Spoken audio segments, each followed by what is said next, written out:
कल हम लोग क्या पढ़ लिए थे? स्वप्रेरण पढ़ लिए थे। स्वप्रेरण क्या होता है, कोई बताएगा? बताओ गुरुजी। अरे शब्द समझ में आ रहे हैं? स्व। अब प्रेरण, प्रेरण तो सबको पता है, वैद्युत चुंबकीय प्रेरण की बात हो रही है, यानी कि फ्लक्स के मान में अगर परिवर्तन होगा, बात समझ में आ रही है, तो उसमें क्या उत्पन्न हो जाए? प्रेरित विद्युत धारा। तो क्या हो जाएगा? उसको हम लोग प्रेरण की घटना बोल देंगे, वैद्युत चुंबकीय प्रेरण की घटना हम लोग बोल देंगे।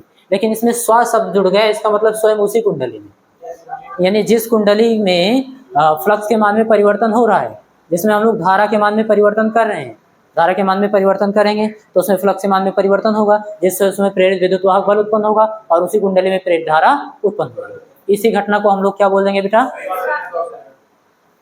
ठीक है।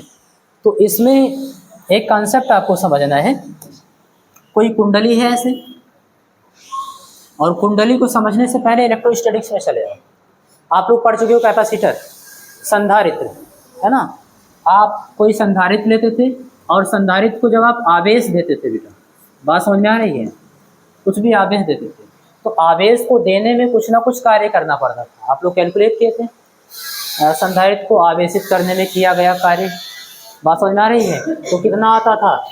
हाफ CV², यही तो आता था। और यही किया गया जो कार्य होता था बेटा, संधारित्र के प्लेटों के बीच में, किसके? प्लेटों के, ये क्वेश्चन भी पूछा गया है कॉम्पिटिटिव एग्जाम में, कि संधारित्र की जो स्थितिज ऊर्जा होती है वो कहाँ पर संचित होती है?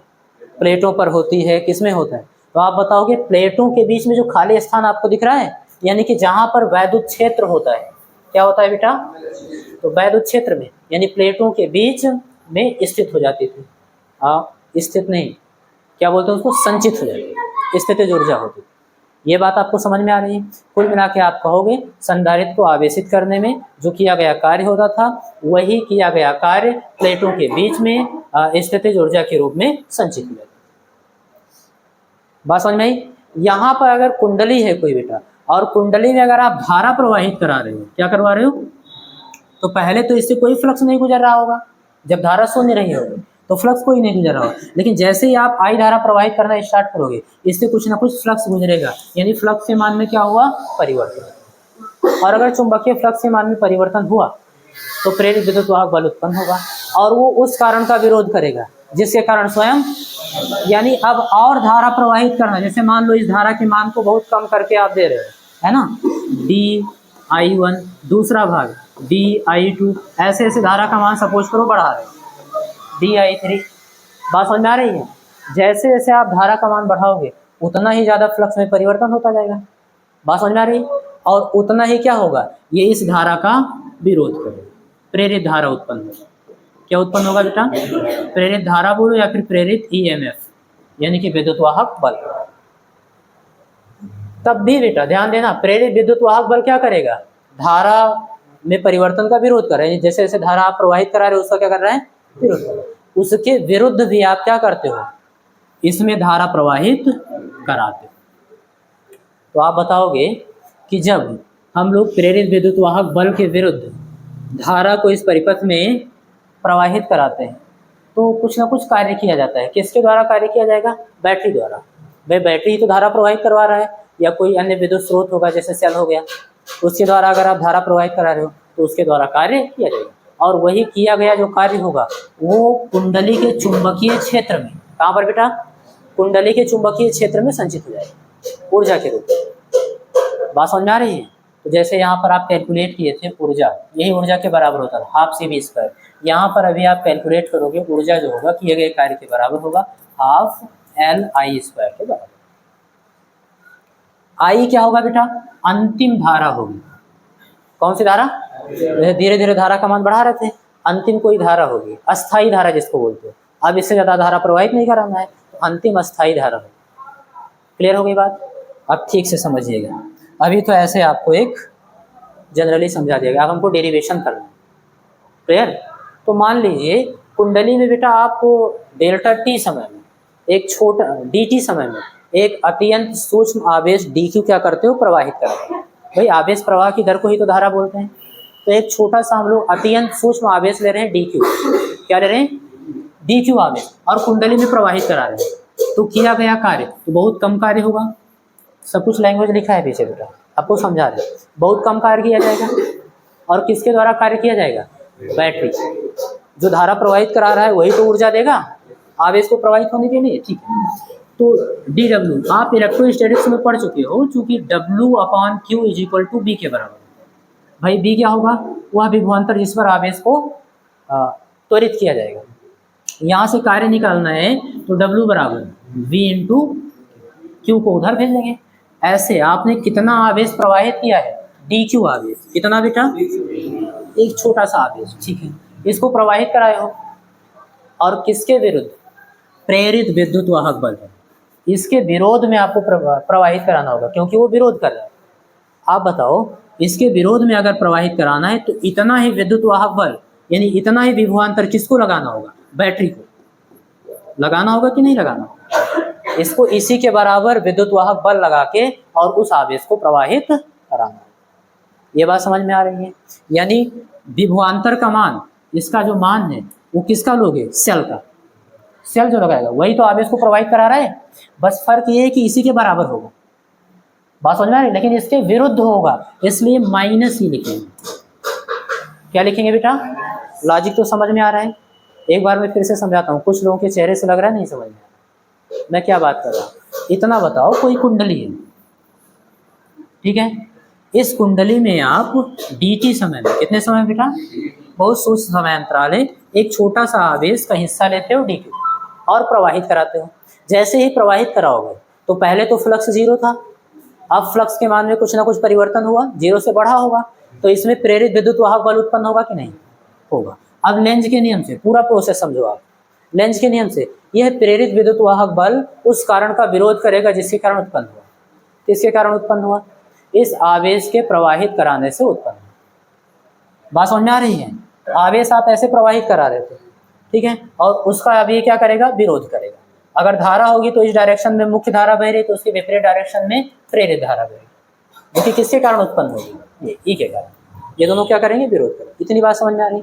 अब आप आवेश प्रवाहित करा रहे थे, ये विरोध कर रहा था, उसी के बीच में किसी क्षण पे आप इतना आवेश प्रवाहित कराए, छोटा सा पार्ट ले लीजिए। बात समझ में आ रही है? तो ये विरोध करेगा नहीं करेगा? अब अगर आप चाहते हो कि इस आवेश को इस कुंडली में प्रवाहित कराया जाए तो इसके विरुद्ध कार्य करना होगा, और कार्य कौन करेगा? बैटरी। ये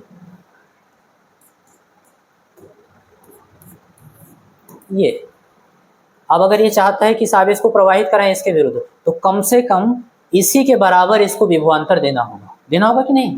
तो B का मान इसको कितना लगाना होगा? E के बराबर। बात समझ में आ रही? तो इसलिए B की जगह हमने कितना लिखा? E, उसी के बराबर होगा।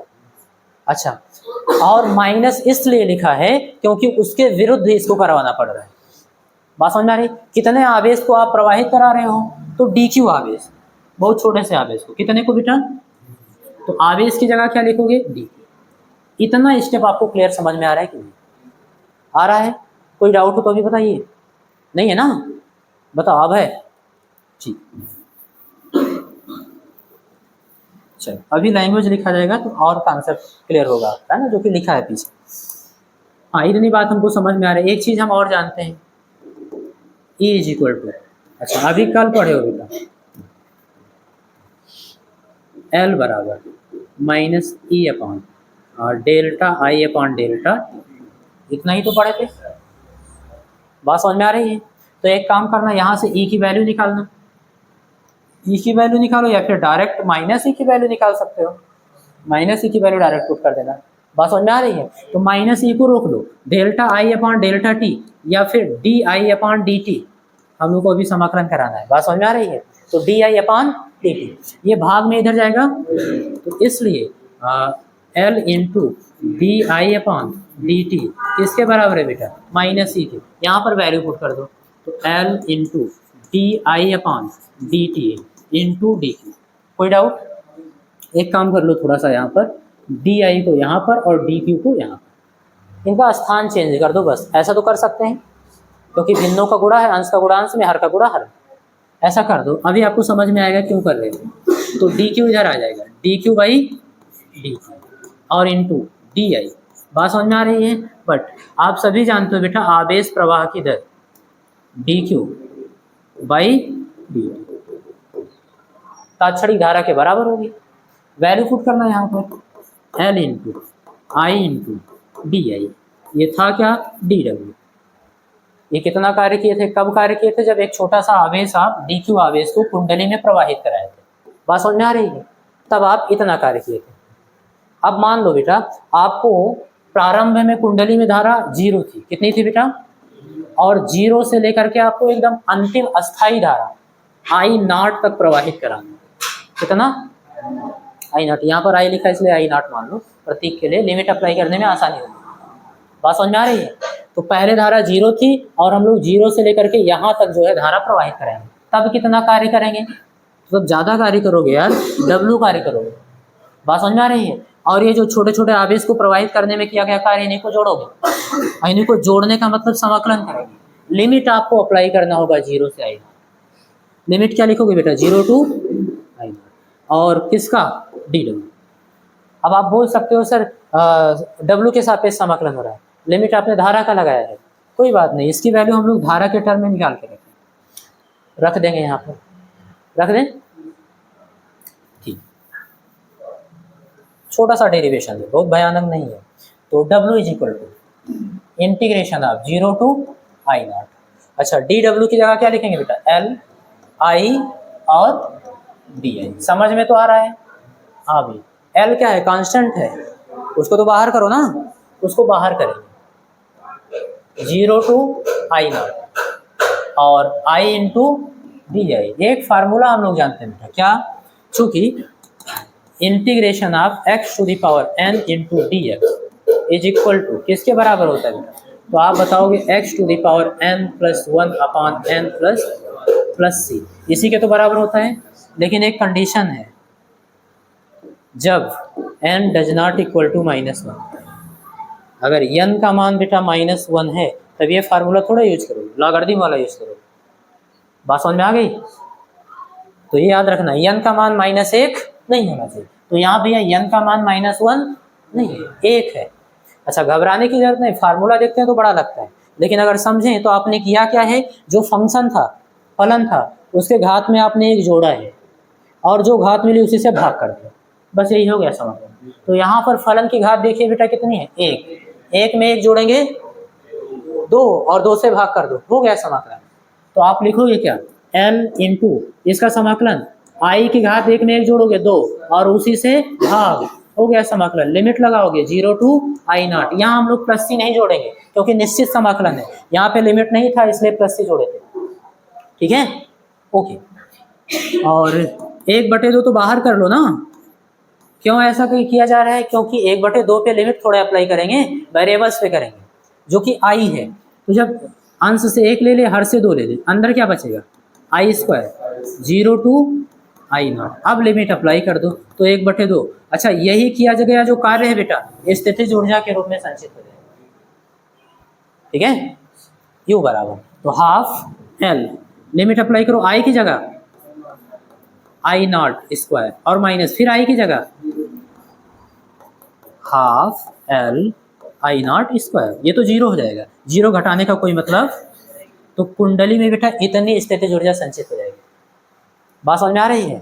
अंतिम अस्थाई धारा I0 प्रवाहित कराने में इतनी स्थितिज ऊर्जा कुंडली में संचित है। इस पर न्यूमेरिकल आता है इसलिए पढ़ा दिया गया, डेरिवेशन बहुत ज़्यादा महत्वपूर्ण नहीं है। बात समझ में आ रही है, कोई डाउट हो तो पूछो। नहीं है, समझ में आया कि ज़बरदस्ती आया है सभी बच्चों को। हाँ भाई, तो देखना इसमें आप कोई नई चीज़ नहीं लिखो, बस थोड़ा लैंग्वेज लिखो। प्रेरक में, प्रेरक का मतलब समझ में आ रहा है, इंडक्टर, कुंडली हो सकता है, सोलेनॉइड यानी कि प्रणाली का हो सकता है, वही सब तो बनाए थे अभी, ठीक है।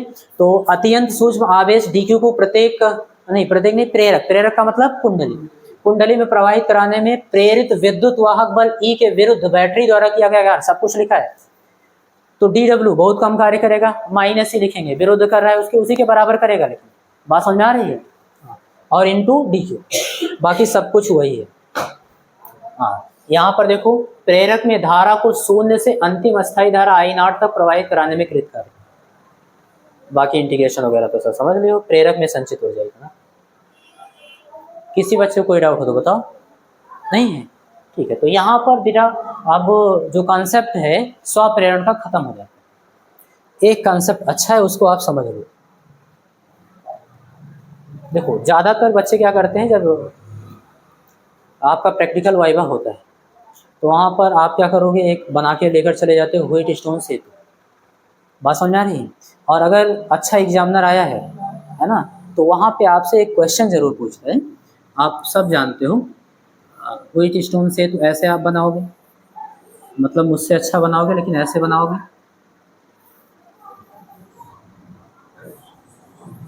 चार प्रतिरोध होंगे भाई, बताओगे P, Q, R, S, और एक विकर्ण में आप क्या करोगे, सेल जोड़ोगे। बात समझ में आ रही है?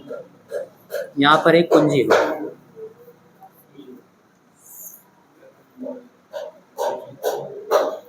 अच्छा, और दूसरे विकर्ण में बेटा आप क्या करोगे, गैल्वेनोमीटर। वेरी गुड, बहुत पढ़े लिखे हो आप लोग। बात समझ में आ रही है? यहाँ पर एक कुंजी होगी, यहाँ पर एक कुंजी होगी। आपसे वो पूछेगा कि प्रैक्टिकल करते समय सबसे पहले कौन सी कुंजी हम लोग प्रेस करेंगे, यानी कौन सी कुंजी बंद करेंगे, इसको बंद करेंगे, इसको बंद करेंगे। बताओ बेटा, मैंने जब आपको पढ़ाया है व्हीट स्टोन सेतु, तब हम आपको बताए हैं वहाँ पर, बस लॉजिक नहीं बताए थे क्योंकि हमारे पास अधूरे कॉन्सेप्ट, मतलब मेरे पास तो था ही, लेकिन आपको समझाने के लिए मुझे ज़्यादा मेहनत करनी होती। ठीक है ना? हाँ, कौन सा बेटा, नीचे ऊपर, क्या ये वाला? कोई कह रहा है नीचे वाला, कोई कह रहा है ऊपर वाला। चलो मैं नाम दे रहा हूँ, इसको आप अगर के मान लो और इसको के डैश मान लो। के डैश को पहले प्रेस करेंगे, है ना, और के को, लॉजिक बताओ।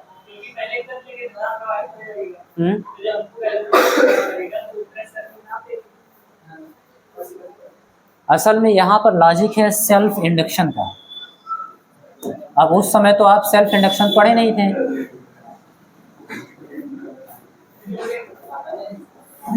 स्वप्रेरण, चलो कोई बात नहीं, कुल मिला के जानते तो हो। असल में यहाँ पर लिखा जाता है बेटा K1, क्या लिखा जाता है, और इसको लिखा जाता है K2। हम जानबूझ के नाम नहीं लिख रहे थे, नहीं तो 1 से जान जाते, पहले ये वाला दबाया जाएगा। समझ में आ रही बात? तो अब समझना, पहले इसको प्रेस करेंगे फिर इसको, लॉजिक समझना क्यों। सपोज करिए भाई, अगर हम इसको पहले प्रेस कर देते, किसको, K2 को, चलो कुछ देर के लिए मानो इसको आप प्रेस कर दिए, टैपिंग की है ना, दाब कुंजी दबाओगे तो एक क्लोज हो जाएगा, ठीक है पथ। अब इसको आप ऑन किए, इसको जैसे ही आप ऑन करोगे परिपथ में धारा बहने लगेगी प्लस से माइनस। पहले ये सब है क्या बेटा, कोई मान लो प्रेरक लगा है ऐसे, उसी का प्रतिरोध कितना है P, यहाँ पर कोई प्रेरक लगा है, कोई तार होगा ना, उसका प्रतिरोध कितना है Q, ऐसे सब प्रेरक होंगे। और आप ध्यान देना, जब धारा I प्रवाहित होगी, पहले इसमें धारा का मान कितना था, 0। अब धारा I प्रवाहित हो रही है, धारा से क्या होगा, उसमें विद्युत, क्या नाम, विद्युत बोल रहा है, चुंबकीय क्षेत्र जनरेट होगा, और चुंबकीय क्षेत्र जनरेट होगा तो चुंबकीय फ्लक्स रेखाएं गुजरेंगी, यानी प्रत्येक प्रेरक से, जो भी प्रेरक लगे हुए हैं उनसे बद्ध चुंबकीय फ्लक्स गुजरेगा। और पहले फ्लक्स का मान कितना था, 0।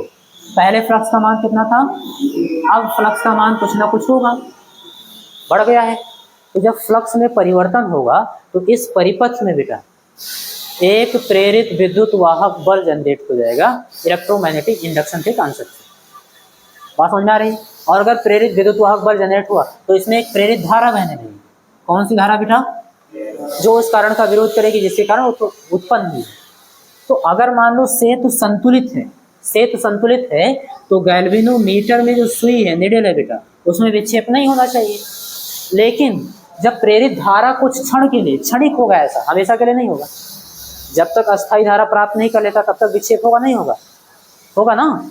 तो आप बताओगे क्षणिक, अगर संतुलित भी है तब भी ये सुई क्या होगी, विक्षेपित हो जाएगी थोड़ी। किस धारा के कारण, प्रेरित धारा के कारण। तो आपको भ्रम में डाल सकती है कि सेतु संतुलित है कि नहीं है। बात समझ में आ रही है? तो स्वप्रेरण ही तो हुआ है। तो इससे बचने के लिए हम लोग करते क्या हैं, पहले इसको नहीं ऑन करते, इसको ऑन करेंगे, यानी कि इसको टैप करेंगे। बात समझ में आ रही है? दाब कुंजी ये वाली ऑन करेंगे, ये ऑन करोगे धारा बहेगी, जो भी फ्लक्स में परिवर्तन होना है हो जाएगा। बात समझ में आ रही है? अब जब धारा अस्थायी बहने लगी तब तो फ्लक्स में परिवर्तन नहीं हो रहा। आप बताते हो प्रेरित विद्युत वाहक बल तभी तक उत्पन्न रहता है जब तक कि फ्लक्स के मान में परिवर्तन होता रहता है, तो हमेशा तो होगा नहीं, थोड़ी देर के लिए होगा। तो जब तक इसको ऑन करके इसको ऑन करने आओगे तब तक कहानी खत्म हो गई होगी। बात समझ में आ रही है? तो अब फ्लक्स में परिवर्तन नहीं होगा, इसलिए प्रेरित विद्युत वाहक बल का अस्तित्व तो नहीं रहेगा, तो अब प्रेरित धारा नहीं बहेगी। अब आप आओगे भैया तुम भी चलो, तो अब ये ऐसे ही रहेगा, इसमें कोई डिफ्लेक्शन।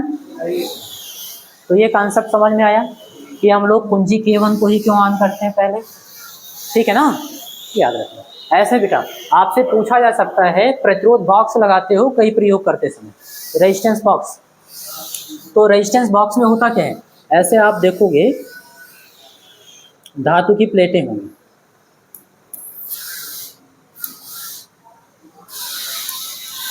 इस तरीके से, और इन सब में ऐसे प्लग लगा होगा,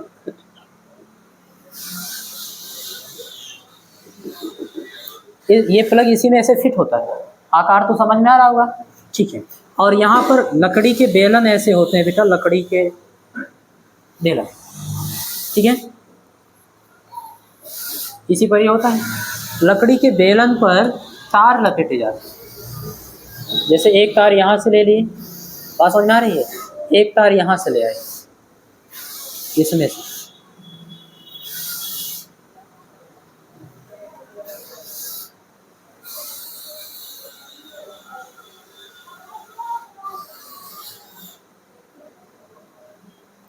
पीछे से आएगा ना ऐसे घूमते हुए, समझना, लॉजिक समझना, बहुत अच्छा लॉजिक है।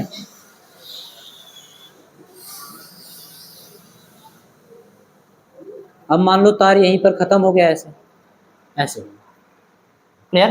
अब आप देख पा रहे हो कि दोहरे तार को लपेटा गया है, बात समझ में आ रही है। और अगर ये लगा है बेटा, ये धातु का ही होता है, ये लगा है तब तो करंट इसमें से डायरेक्ट इसमें पास होगा, भाई शॉर्टेस्ट पाथ ढूंढता है वो भी, छोटे रास्ते से होकर जाएगा धारा, इसका प्रतिरोध होगा ना कुंडली का कुछ ना कुछ, तो प्रतिरोध से होकर क्यों जाएगा, जिसका प्रतिरोध कम होगा निम्न प्रतिरोध की ओर जाएगा, तो डायरेक्ट धारा प्रवाहित होता है। लेकिन अगर आप इस क्या नाम है, इसको अभी क्या बोले थे, प्लग, बात समझ में आ रही है, प्लग को क्या किया, इसमें से ऐसे निकाल ली, तो जब प्लग को निकाल रहे तो एक ही रास्ता बचा धारा को जाने के लिए, इस रास्ते से होकर जाएगा ऐसे, फिर ऐसे पहुंचेगा वहाँ पर। रास्ता देखना बेटा, इसमें रास्ता ये होगा आप धारा का, ये ऐसे आएगा, दिख रहा है आपको, इसमें से होकर जाएगा ऐसे, बात समझ में आ रही है। फिर यहाँ तो खत्म हो गया तार ना, फिर ऐसे मुड़ेगा इसमें ऐसे जाएगा, और फिर ऐसे मुड़ेगा इसमें ऐसे जाएगा, ऐसे बहुत सारे फेरे होंगे। अब प्रत्येक फेरे में आप देख पा रहे हो, जो दोहरा करके मुड़ा गया है, प्रत्येक फेरे में आप देख पा रहे हो धारा बराबर और विपरीत डायरेक्शन में प्रवाहित हो रहा है, बात समझ में आ रही है। तो इससे हम लोग सेल्फ इंडक्शन से बच सकते हैं इसमें, यानी प्रेरित धारा के मान से बच सकते हैं। देखो कैसे, जब उतनी ही धारा इस डायरेक्शन में प्रवाहित हो रही है एक ही फेरे में, और उसी के साथ जो एक फेरा है उसमें विपरीत डायरेक्शन में धारा प्रवाहित हो रही है, तो नेट धारा लगभग शून्य, तो कोई फ्लक्स जनरेट होगा।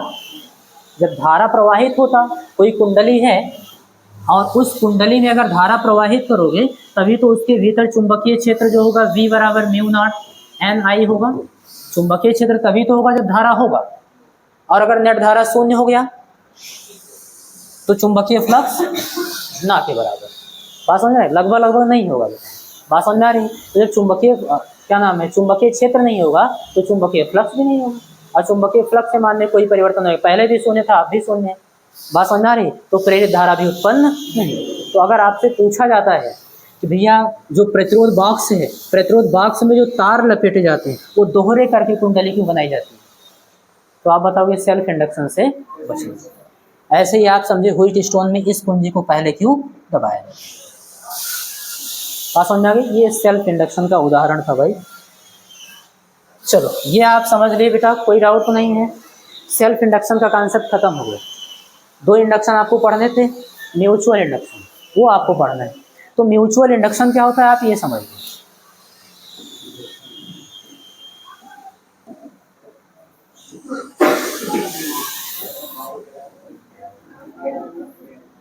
बातचीत नहीं। म्यूचुअल इंडक्शन क्या होता है, तो ध्यान देना, बहुत आसान भाषा में समझिए। कोई एक कुंडली है बेटा, बात करोगे तो कैसे समझोगे, इधर देखो, कोई एक कुंडली है और इसी के निकट एक कुंडली हम और रख दें। ये बात समझ में आ रही है, बतियाओ मत राजवीर, नहीं बहुत पीटेंगे। ये कुंडली अगर हम मान ले C1 है, क्या है बेटा, कॉइल फर्स्ट, बात समझ में आ रही है, प्राथमिक कुंडली, और इसको मान लिया जाए कॉइल सेकेंड C2, द्वितीय कुंडली है ना, इसको प्राइमरी और सेकेंडरी भी बोलते हैं, प्राथमिक कुंडली और द्वितीय कुंडली। बात देखिए, अब भाई अगर इसमें प्राथमिक वाले में धारा प्रवाहित की जाए, क्या किया जाए बेटा, धारा प्रवाहित की जाए। अब इसमें जब आप धारा प्रवाहित करोगे ऐसे ऐसे, तो इसमें ऐसे फ्लक्स रेखाएं गुजरेंगी, बात समझ में आ रही है, जो कि ऐसे ऐसे होकर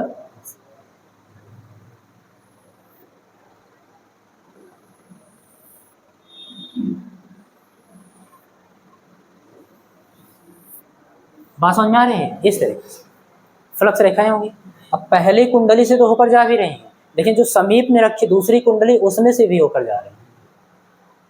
इतनी बात समझ में आ रही, निकटवर्ती दो कुंडली रखी हैं। तो आप एक बात समझिएगा, पहले अगर इसमें धारा 0 रहा होगा, क्या बेटा, पहले अगर इसमें धारा का मान 0 रहा होगा, तो आपने अब इसमें धारा प्रवाहित किया, तो जब धारा 0 रहा होगा तो फ्लक्स भी 0 रहा होगा, यानी फ्लक्स रेखाएं 0 रही होंगी तो फ्लक्स भी क्या रहा होगा, 0, पहले से भी बद्ध और दूसरे से भी बद्ध। लेकिन जब धारा प्रवाहित किए तो पहले में भी कुछ ना कुछ फ्लक्स होगा, भाई जितनी फ्लक्स रेखाएं उतना फ्लक्स, बात समझ में आ रही है। मान लो 0 से 10 हो गया,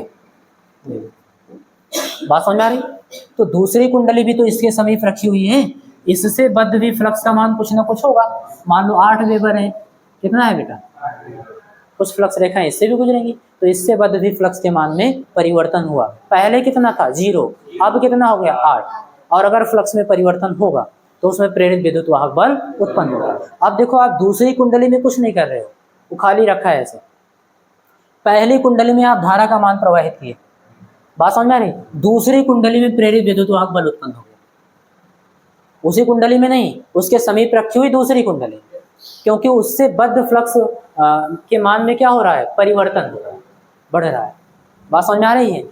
इसके अगर फ्लक्स के मान में परिवर्तन होगा तो इसमें एक प्रेरित विद्युत वाहक बल उत्पन्न होगा, जिसकी वैल्यू आप सब जानते हो, -N d∅v और यहाँ पर 2 लिखोगे, d∅2/dt के बराबर। और अगर प्रेरित विद्युत वाहक बल इसमें उत्पन्न हुआ तो इसमें प्रेरित धारा बहने लगेगी और उस कारण का विरोध करेगी जिसके कारण वो उत्पन्न हो। अभी आप धारा प्रवाहित करा रहे थे, इस डायरेक्शन में धारा प्रवाहित हो रही थी, तो इसमें जो धारा उत्पन्न होगी उसका विरोध करेगी, इसमें प्रेरित धारा उत्पन्न होगी, I' मान लेना, इसमें आपने I मान के रखा। इतनी बात समझ में आई। इसी घटना को हम लोग क्या बोल देंगे बेटा, अन्योन प्रेरण, क्या बोल देंगे, बहुत ध्यान से समझिए। आप बोलोगे परस्पर समीप रखी हुई दो कुंडलियों में से किसी एक कुंडली में प्रवाहित धारा के मान में परिवर्तन किया जाए तो दूसरी कुंडली में प्रेरित विद्युत वाहक बल उत्पन्न हो जाता है या फिर प्रेरित धारा उसमें उत्पन्न हो जाती है। इस घटना को हम लोग क्या बोल देंगे बेटा, अन्योन प्रेरण बोल देंगे। कोई डाउट? तो मैंने यहाँ पर कहा है कि धारा के मान में परिवर्तन किया जाए। धारा के मान में आप परिवर्तन कैसे कर सकते हो, या तो धारा का मान बढ़ा सकते हो या तो धारा का मान, दो ही तरीका है।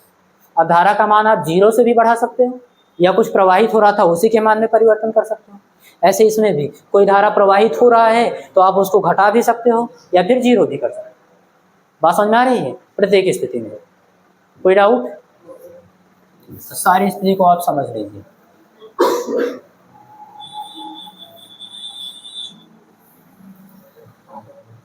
देखिए बेटा, आपने क्या लिखा है, अन्योन प्रेरकत्व, वह परिघटना जिसमें निकटवर्ती दो कुंडलियों में से एक में प्रवाही धारा के मान में परिवर्तन करने से दूसरे में प्रेरित धारा उत्पन्न हो जाती है, अन्योन प्रेरण कहलाता है। बात तो समझ में आ रही है। दो कंडीशन मैंने लिया है। यहाँ पर देखो भैया, मुख्य धारा आई था, मुख्य धारा क्या था, और ये प्राथमिक कॉइल है C1 और ये C2। पहला फिगर देखना, इसमें धारा के मान में वृद्धि कर रहे हो, सारे अवयव तो समझ में आ रहे हैं, कुंडली है, ये रियोस्टेट है जो धारा नियंत्रक धारा को के मान को बढ़ाता घटाता है। बात समझ में आ रही है। और ये सेल या बैटरी लगाया है। क्लियर है बात। अब देखो इसमें धारा आई प्रवाहित हो रही थी और आई का मान क्या कर रहे हो, बढ़ा रहे हो। बढ़ने पर अगर धारा बढ़ेगा तो इससे गुजरने वाला जो फ्लक्स होगा, बात समझ में, फ्लक्स रेखाएं, उसके मान में क्या होगा, परिवर्तन, यानी वो बढ़ेगी तो फ्लक्स में वृद्धि होगी। इसमें भी फ्लक्स इससे समीप ही तो रखा है, तो इससे भी जो फ्लक्स गुजर रहा होगा उसमें भी वृद्धि होगा। तो कुंडली, द्वितीय कुंडली आपको दिख रही होगी C2, उससे बद्ध फ्लक्स के मान में परिवर्तन होगा तो उसमें प्रेरित विद्युत वाहक बल, जिसके कारण उसमें प्रेरित धारा बहने लगी, उस कारण का विरोध करेगी जिससे वो उत्पन्न हुई है। किसके कारण से उत्पन्न हुई प्रवीण बताओ, ध्यान तुम्हारा इधर उधर है। दूसरी कुंडली में प्रेरित धारा किसके कारण से उत्पन्न हुई, ध्यान, बिल्कुल सही। पहले कुंडली में प्रवाहित धारा के मान में परिवर्तन कर रहे हो, और किस प्रकार का परिवर्तन कर रहे हो, बढ़ा रहे हो। तो बढ़ा रहे हो तो ये घटाने का प्रयास करेगी, यानी इसमें धारा का डायरेक्शन ऐसे होगा कि इससे जो फ्लक्स उत्पन्न होगा वो इसके द्वारा फ्लक्स का विरोध करेगा, इसके द्वारा जो उत्पन्न फ्लक्स रेखा है उसका विरोध करेगा। तो देखो इसमें धारा इधर की ओर है, मतलब ये इधर की ओर फ्लक्स रेखा है, और इसमें ध्यान देना बेटा, ऐसे ऐसे जा रहे हैं, अंदर की ओर है ना, तो इधर की ओर है, ठीक है। और इसमें समझना ऐसे जा रहा है, हाँ देखो ये धारा जा रहा है तो यहाँ पर बाहर की ओर क्या होगा बेटा, और नीचे क्या होगा, अंदर की ओर। तो फिर इसमें ऐसे करोगे, क्लियर है ना, थोड़ा सा कंफ्यूजन हो गया था, ध्यान देना। इसमें देखो धारा ऐसे जा रहा है तो ऊपर धारा क्या होगा, अंदर जाएगा, और नीचे कुंडली में धारा बाहर निकलेगा। तो ऐसे अपने उंगलियों को, अगर वृत्तीय पथ पर धारा प्रवाहित हो रही है तो मोड़ोगे दाहिने हाथ की उंगलियों को, अंगूठा बताएगा कि फ्लक्स रेखाओं की संख्या इधर की ओर है, तो ऐसे आएगा इस तरीके से, बात समझ में आ रही है, और यहाँ से नीचे से इस तरीके से। लेकिन इसमें क्या होगा, इसमें तो धारा ऐसे जा रही है ऊपर अंदर की ओर, और नीचे देखो ऐसे उधर अंदर की ओर है, और ऊपर बाहर की ओर है, ऐसे फिर इधर बाहर की ओर, और नीचे फिर ऐसे अंदर की ओर। तो यहाँ पर जिस डायरेक्शन में धारा प्रवाहित हो रही है उसी डायरेक्शन में अपने दाहिने हाथ की उंगलियों को मोड़ना है, अंगूठा इधर की ओर, यानी इसकी फ्लक्स रेखाएं इधर की ओर, इसकी फ्लक्स रेखाएं इधर से आएंगी, इसकी फ्लक्स रेखाएं इधर। विरोध कर रहा है, नहीं कर रहा है।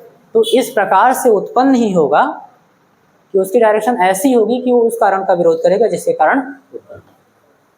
ठीक इस प्रकार से इसमें भी देखिए, इसमें देखो धारा को घटने पर इसमें मुख्य धारा का मान क्या कर रहे हो, कम कर रहे हो, कम करने से फ्लक्स में कमी होगा, तो इससे भी बद्ध फ्लक्स में कमी होगा, यानी इससे बद्ध फ्लक्स के मान में परिवर्तन होगा, तो इसमें प्रेरित विद्युत वाहक बल उत्पन्न होगा दूसरी कुंडली, जिसके कारण प्रेरित धारा बहने लगी। अब वो भी उस कारण का विरोध करेगी जिसके कारण ये उत्पन्न हुई।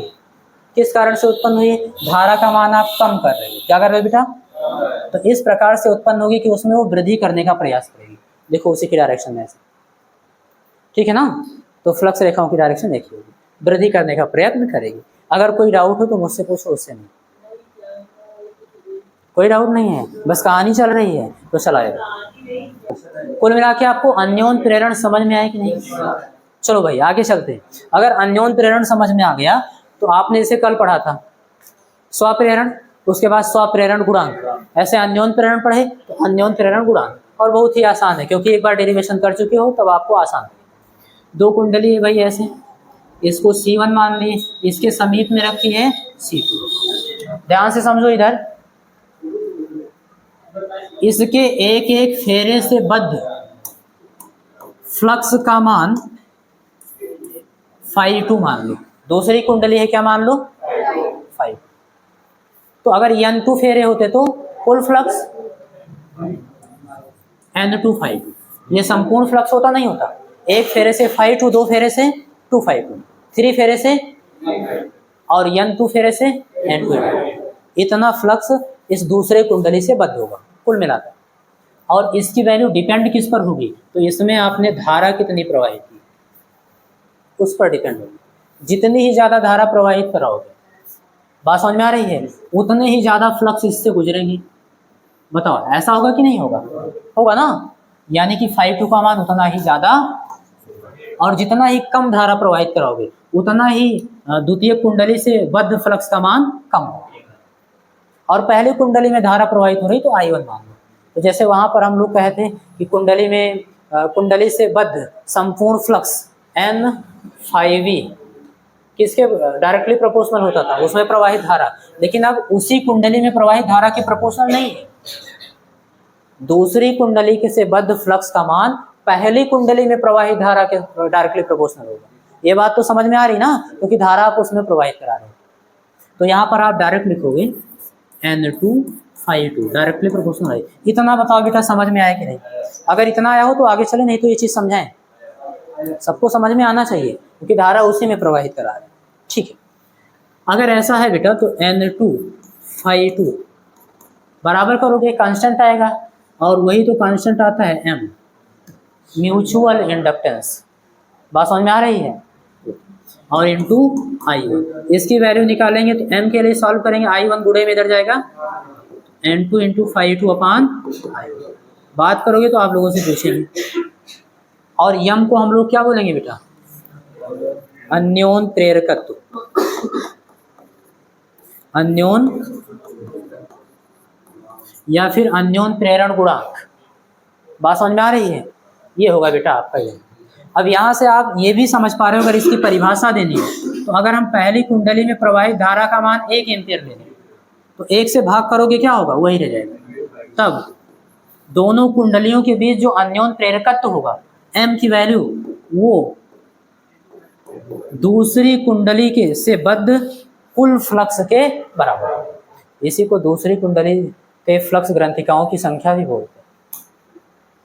ये बात समझ में आ रही है? अच्छा, एक चीज तो आप जानते हो, प्रेरित विद्युत वाहक बल किस कुंडली में उत्पन्न होगा? म्यूचुअल इंडक्शन देख रहे हैं, वैसे तो दोनों में होता है। बात समझ में आ रही है? तो दूसरे वाले में हम लोग चेक करेंगे, म्यूचुअल इंडक्शन में। बात समझ में आ रही है? पहले कुंडली में परिवर्तन होगा और दूसरे कुंडली में जो उत्पन्न होगा, तो E2 उसको क्या लिखेंगे बेटा? और कितना होता है फैराडे के नियम से? तो आप बताओगे उस कुंडली में फेरों की संख्या और उस कुंडली में फ्लक्स के मान में परिवर्तन की दर, डेल्टा φ2 अपॉन डेल्टा, यही तो देखते हैं। N2 का अंदर गुणा करा सकते हो, माइनस डेल्टा, इसको ऐसे लिख सकते हो N2 into 5 upon delta T. देखो भाई N2 इंटू 5 है, N2 कांस्टेंट है, इसमें तो कोई परिवर्तन होगा नहीं, तो इसको बाहर लोगे वही मिल जाएगा। इसको इसलिए ऐसा लिख रहा हूँ क्योंकि यहाँ पर आपको मिल जाएगा फर्स्ट से N2 φ2 की वैल्यू, N2 φ2 की वैल्यू इसमें रख दो, माइनस डेल्टा N2 φ2 किसके बराबर बेटा? MI1 upon delta T. कहाँ से बेटा? फर्स्ट से। ये किसके बराबर है? E2, और यम कांस्टेंट है, बाहर कर लो। E2 बराबर minus M into delta I1 upon delta T. यहाँ तक बात समझ में आ रही है? अगर हमको M की वैल्यू निकाल, देखो यम का दो फार्मूला प्राप्त करें। एक फार्मूला तो आपको मिल गया इसके टर्म में, एक फार्मूला जो उसमें प्रेरित विद्युत वाहक बल उत्पन्न हुआ उसके टर्म में। और पहले वाली कुंडली में देखो ये किस पर निर्भर करता है? पहले वाली कुंडली में धारा परिवर्तन की दर की, कितने समय में कितना धारा का मान परिवर्तन कर रहे हो, उस पर निर्भर करता है। चलो भाई, आप M की वैल्यू निकालना बेटा, तो इसलिए M इज इक्वल टू, ये देखना इधर E2 लिखा था, ठीक है, और minus delta I1 upon delta T किस में था? गुणे में, उधर जाएगा तो यहाँ पर लिखेंगे माइनस यही लगा देना, डेल्टा I1 बटे डेल्टा। दो फार्मूला आपको मिल गए। किसी बच्चे को डाउट हो तो बताओ। इसका भी मात्रक अगर निकालें तो वोल्ट, और डेल्टा टी ऊपर गुणा हो जाएगा सेकंड पर एम्पियर, इसका मतलब इसका भी मात्रक तो हेनरी होना चाहिए। बात समझ में आ रही है? तो चाहे यल होगा बेटा चाहे यम होगा, दोनों का मात्रक और विमा समान। कोई डाउट? और फार्मूला रटना मत, कॉन्सेप्ट समझ के रखना कि इससे बद्ध फ्लक्स ग्रंथिकाओं की जो संख्या होगी किस पर निर्भर करेगी? पहले वाली कुंडली। स्वप्रेरण है तो उसी कुंडली में प्रवाहित धारा पर निर्भर करेगी। ठीक है, अगर कॉन्सेप्ट याद है तो ये सब बहुत ईजी है, नहीं तो अगर कंफ्यूजन हुआ 1 था 2 था तब चले जाओगे एग्जाम में। ठीक है, और सबसे ज़्यादा कंफ्यूजन यही होगा 1 था कि 2 था, इसको हटाते हैं। और देखिए आप यही पढ़ चुके हो, कोई नई चीज़ नहीं, सब कुछ बढ़िया से लिखा है। कोई डाउट कि भैया C2, यहाँ पर नाम वाम सब लिख दिया हूँ, दूसरी कुंडली C2 का मतलब कॉइल सेकंड, तो C2 से बद्ध कुल चुंबकीय फ्लक्स M2 φ2 C1 में प्रवाहित धारा I1 के समानुपाती होता है, वही चीज़ लिखा है। हाँ, यहाँ पे कांस्टेंट आएगा और यम है क्या, अन्योन प्रेरण गुणांक या फिर अन्योन प्रेरकत्व। इसकी परिभाषा लिख दिया गया, I1 का मान 1 हो तो यम का मान N2 ∅2 के बराबर होगा। ये परिभाषा है, बढ़िया से पढ़ लेना, ठीक है। और C2 में प्रेरित विद्युत वाहक बल E2 बराबर, अब देखो दूसरे के टर्म में प्रेरित विद्युत वाहक बल के टर्म में ये फार्मूला आ गया जो अभी आप प्राप्त किए। कोई डाउट? एक छोटा सा टॉपिक है ये, इसको देखो मैं पढ़ा दे रहा हूँ बढ़िया से, इस पर न्यूमेरिकल आता है बेटा, बात समझ में आ रही है। दो समाक्ष प्रणालिका है, समाक्ष का मतलब दोनों कोएक्सियल हैं, दोनों के अक्ष क्या है, समान। छोटा सा टॉपिक है, देखो एक कुंडली सपोज करना, ये कुंडली हो गया और इसका अक्ष ये है बेटा, क्या है, और एक कुंडली आप सपोज करना ये, और दोनों कुंडलियों का अक्ष क्या है, एक ही। इस कुंडली को आप बोल देना कॉइल फर्स्ट, क्या बोल देना बेटा, और इसको बता देना कॉइल सेकंड, सेकंड कॉइल हो गया, ठीक है। सपोज करो कि पहले वाले कॉइल में आप धारा प्रवाहित करते हो तो I1 मानोगे। अब पहले वाले कुंडली में अगर धारा प्रवाहित करोगे तो दूसरी वाली कुंडली से बद्ध फ्लक्स के मान में परिवर्तन होगा, और दूसरी कुंडली में प्रेरित विद्युत वाहक बल उत्पन्न होगा, उसमें प्रेरित धारा बहेगी, यानी म्यूचुअल इंडक्शन है कि नहीं है। तो दोनों कुंडलियों, ध्यान देना बेटा, दोनों कुंडलियों के बीच म्यूचुअल इंडक्शन यहाँ पर ज्ञात करना अगर समाक्ष है तब। तो एक कॉन्सेप्ट तो हमको पता है, दूसरे कुंडली से बद्ध कुल फ्लक्स कितना होगा, N2 ∅2। एक फेरे से बद्ध फ्लक्स कितना होगा बेटा, इसके एक फेरे से बद्ध फ्लक्स कितना होगा, I, इतना माने हैं।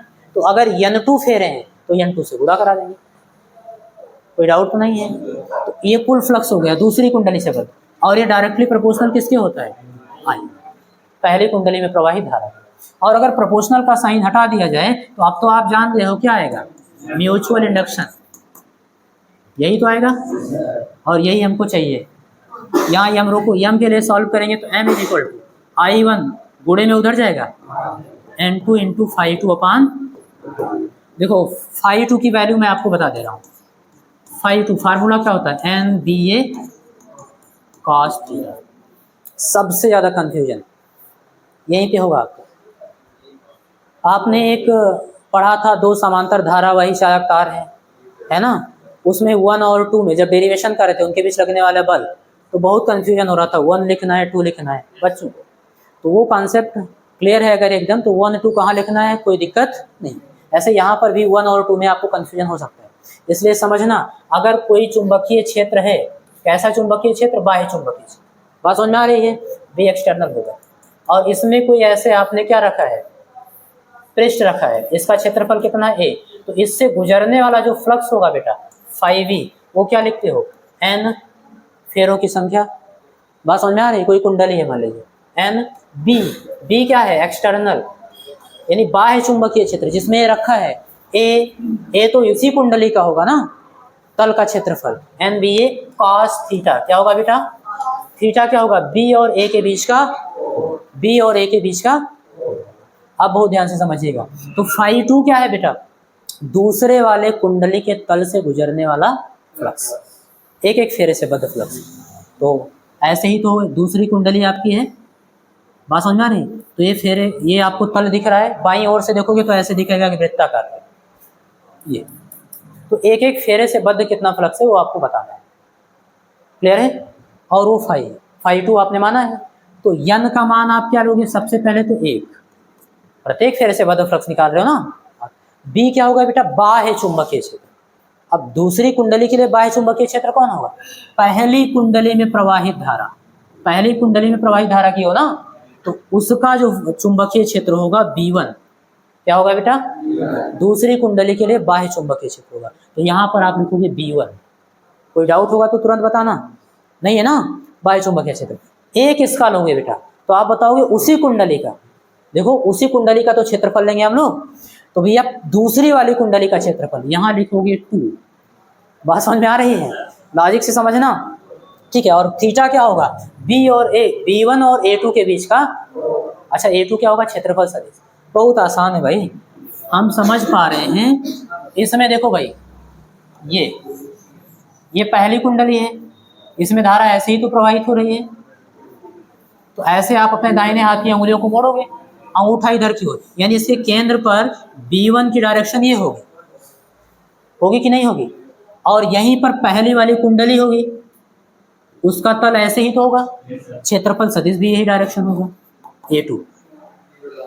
दोनों के बीच का कोण 0 डिग्री, तो थीटा की जगह पर कोई डाउट? तो आपको समझ में आ गया 1 2 कैसे लिखना है, बाह्य चुंबकीय क्षेत्र, ठीक है। तो φ2 बड़े आराम से निकाल सकते हैं, V1 हो गया।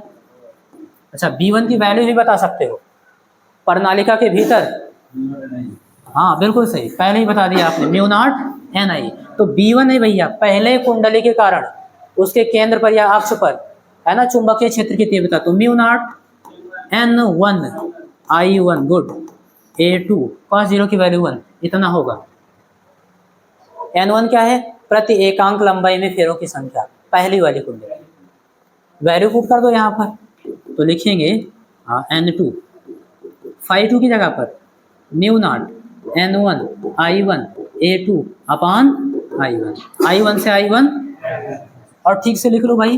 तो μ0 कांस्टेंट को पहले लिखो, फिर स्मॉल n1, फिर कैपिटल N2, इतना हो गया ना, इतना हो गया, फिर क्या बचा A2, यही आपका आंसर। और अगर N1 क्या है? पहली कुंडली में प्रति एकांक लंबाई में फेरों की संख्या। मान लो पहली कुंडली की लंबाई L1 है, कितना है बेटा? और कुल फेरों की संख्या N1 है। बात समझ में आ रही है? तो भैया L1 लंबाई में कितने फेरे? N1। तो एकांक लंबाई रोकना, L1 गुणे में उधर जाएगा N1 अपान L1। एकांक लंबाई में फेरों की संख्या इतना का मतलब यही तो हुआ। तो N1 की जगह आप क्या पुट कर सकते हो? कैपिटल N1 अपान L1। स्मॉल n1 की जगह क्या पुट कर सकते हो? कैपिटल N1 अपान वैल्यू पुट कर दो। तो यहाँ पर हम लोग लिख सकते हैं m बराबर μ0 स्मॉल n1 की जगह कैपिटल N1 अपान L1 और इनटू N2। अच्छा बेटा, अब इस पर न्यूमेरिकल आता है, तो मेरे कहने का मतलब है कि आप फार्मूला आप नहीं याद करोगे, फार्मूला याद करोगे पक्का गलती करोगे। ये डेरिवेशन करवाने का मतलब यार डायरेक्ट यहीं से न्यूमेरिकल लगाना स्टार्ट कर सकते हो भाई। बात समझ में आ रही है? जैसे जैसे जो वैल्यू दी है उसके हिसाब से हम रखेंगे। यम दिया है तो डायरेक्ट रख देंगे, यम ही याद करना होता है कि N2 φ2 दिया है डायरेक्ट रख देंगे, नहीं दिया है तो φ2 ऐसे कैलकुलेट कर लेंगे, क्या दिक्कत है? कंसेप्ट हमारा क्लियर होना चाहिए कि BN BA cos थीटा कैसे लेते हैं। याद यहाँ रखना, n का मान यहाँ भी मत रख देना, क्योंकि एक बार आप यहाँ पर रख चुके हो, ठीक है ना। तो प्रति एकांक फेरे से मतलब एक एक फेरे से बद्ध चुंबकीय फ्लक्स होगा, तो n का मान यहाँ 1 रखना। और B क्या होगा? बाह्य चुंबकीय क्षेत्र। तो दूसरी कुंडली के लिए बाह्य चुंबकीय क्षेत्र क्या होगा? पहली कुंडली के कारण वो लिख लेंगे, A उसी का होगा। और ये मुझे लगता है क्लियर हो गया। हाँ, तो इसका डेरिवेशन आपको समझ में आना चाहिए, न्यूमेरिकल आप अच्छे से लगाओगे, वही चीज़ यहाँ पर लिखा है।